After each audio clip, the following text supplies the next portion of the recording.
Saudi আরবের বিতর্কিত যুবরাজ মোহাম্মদ বিন সালমানকে কিছুদিন আগে পর্যন্ত খুব কম লোকেই চিনতেন। কিন্তু ভবিষ্যৎ সৌদি রাজা হিসেবে তার অভিষেক, রক্ষণশীল সৌদি সমাজ সংস্কারের নানা উদ্যোগ, ইয়েমেনে গৃহযুদ্ধ এবং সবশেষ জামাল খাশোগজি হত্যাকাণ্ড, এগুলোর সাথে তার নাম জড়িয়ে যাওয়ার কারণে সারা বিশ্বের নজর এখন তার দিকে।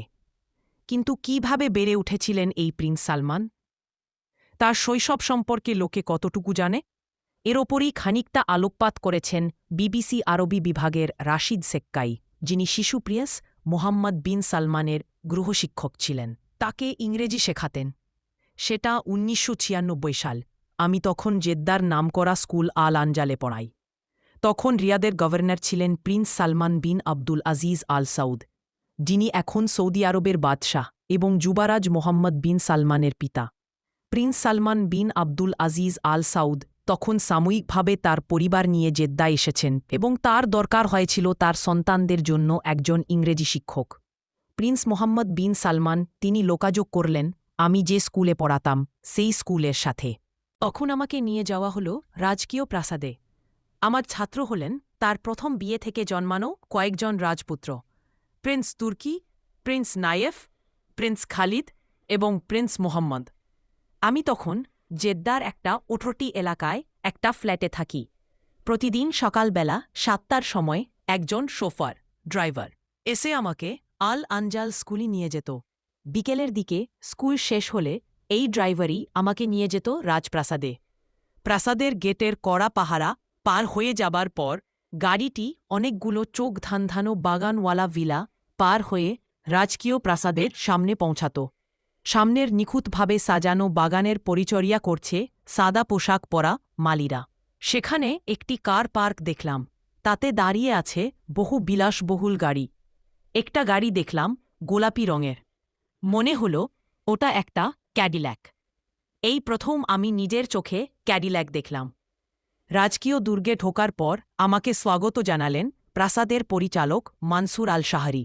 মধ্যবয়স্ক এই ব্যক্তি প্রিন্স মোহাম্মদের খুবই প্রিয় ছিলেন। প্রিন্স মোহাম্মদকে মনে হল আমার কাছে পড়ার চাইতে প্রাসাদের রক্ষীদের সাথে সময় কাটানোর ব্যাপারেই তার বেশি আগ্রহ। ভাইদের মধ্যে সেই বয়সে সবচেয়ে বড় হওয়ায় সে যা খুশি তাই করতে পারে, এমনই মনে হতো। বয়সে ছোট যে প্রিন্সরা, আমি তাদের মনোযোগ আকর্ষণ করতে পারতাম, কিন্তু মোহাম্মদ সেখানে হাজির হলেই পরিস্থিতি হয়ে যেত অন্যরকম। আমার মনে আছে, আমার পাঠাদানের সময় মোহাম্মদ একটা ওয়াকিটকি ব্যবহার করত, যা সে রক্ষীদের কোনো একজনের কাছ থেকে ধার করেছিল। সে এটাকে ব্যবহার করত আমাকে নিয়ে নানা রকম মন্তব্য করার জন্য, তার ভাই এবং প্রাসাদ রক্ষীদেরকে জোক শোনানোর জন্য। একদিন মোহাম্মদ বলল তার মা তাকে বলেছেন যে আমাকে দেখে নাকি একজন সত্যিকারের ভদ্রলোক বলে মনে হয়। আমি এটা শুনে একটু থতমত খেয়ে গেলাম, কারণ আমার মনে পড়ে না যে কখনো আমি তাকে দেখেছি। যেহেতু সৌদি রাজপরিবারের মেয়েরা অপরিচিতদের সামনে আসে না, প্রাসাদে একমাত্র নারী যাকে আমি দেখেছিলাম সে একজন ফিলিপিনো আয়া। আমাকে যে কেউ দেখছে এ ব্যাপারটা আমি আগে বুঝতে পারিনি। কিন্তু সৌদি সিংহাসনের ভবিষ্যৎ উত্তরাধিকারী তখন আমাকে দেয়ালে লাগানো কয়েকটি সিসিটিভি ক্যামেরা দেখালেন। তারপর থেকে পড়ানোর সময় আমি আত্মসচেতন হয়ে গিয়েছিলাম। কিছুদিনের মধ্যেই মোহাম্মদ এবং তার ভাইদের আমার বেশ পছন্দ হয়ে গেল।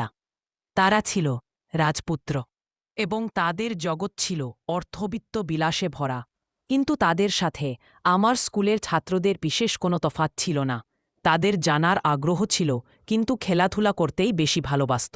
যুক্তরাষ্ট্রে সৌদি রাষ্ট্রদূত প্রিন্স খালিদ একদিন প্রাসাদের পরিচালক মানসুর আল শাহরি আমাকে বললেন ভবিষ্যৎ রাজার সাথে দেখা করতে, তা জানতে চান।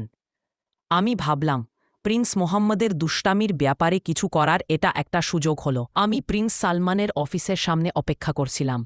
আমার পাশে দাঁড়ানো ছিলেন যুবরাজদের অন্যান্য শিক্ষকরা। মনে হল প্রাসাদের আদবকায়দা সম্পর্কে আমার চাইতে তারা বেশি ওয়াকিবাহাল। প্রিন্স সালমান আসার সাথে সাথে তারা উঠে দাঁড়ালেন এবং আমি দেখতে লাগলাম কিভাবে তারা রিয়াদের গভর্নরের সামনে মাথা নত করলেন, তার হাতে চুমু খেলেন, দ্রুত গতিতে প্রিন্সদের নিয়ে কিছু কথা বললেন এবং সামনে এগিয়ে গেলেন। যখন আমার পালা এলো, আমি তাদের মতো মাথা নত করতে পারলাম না। আমি কখনো এটা করিনি।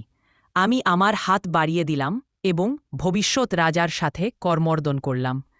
আমার মনে আছে প্রিন্স সালমানের মুখে ফুটে ওঠা বিস্ময়সূচক মৃদু হাসির কথা। কিন্তু তিনি ব্যাপারটা উপেক্ষা করেছিলেন।